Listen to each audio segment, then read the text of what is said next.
ભારત માતા કી જય, વંદે માતરમ।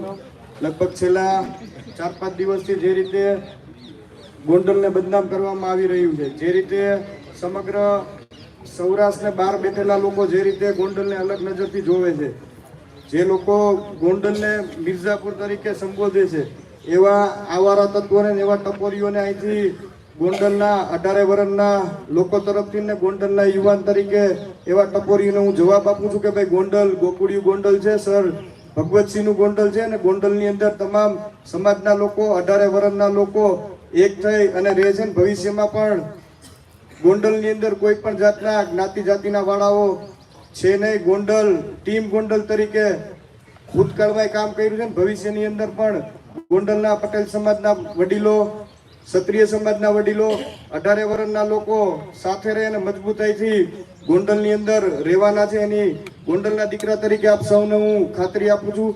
અહીંથી 500 કિલોમીટર દૂરથી, 200 કિલોમીટર દૂરથી ગોંડલની અંદર ક્ષત્રિય સમાજને ને પાટીદાર સમાજને અથડાવવાના જે પ્રયત્નો કરતા હોય એવા લોકોને અને એવા ટપોરીઓને ગોંડલ વતી હું સ્પષ્ટપણે જવાબ આપું છું કે ભાઈ એ તમારા સપના છે ક્ષત્રિય પાટીદાર વર્ષિત ક્ષત્રિય કરાવવાના, એ સપના તમારા ક્યારેય પૂરા નહીં થાય એવી 18 વર્ષના લોકો તરફથી ટપોરીઓને જાહેરની અંદર હું જવાબ આપું છું। વધારે વિશેષ કંઈ નહીં, પણ આ ઘટનાની અંદર પણ ક્ષત્રિય સમાજના સૌ લોકો, પાટીદાર સમાજના લોકો, તમામ સમાજના લોકોએ જે એકતા બતાવી છે, જે સાથે ખંભે ખંભો મિલાવીને ઉભા રહ્યા છે, એમનો પણ હું હૃદયપૂર્વકથી ખૂબ ખૂબ આભાર માનું છું।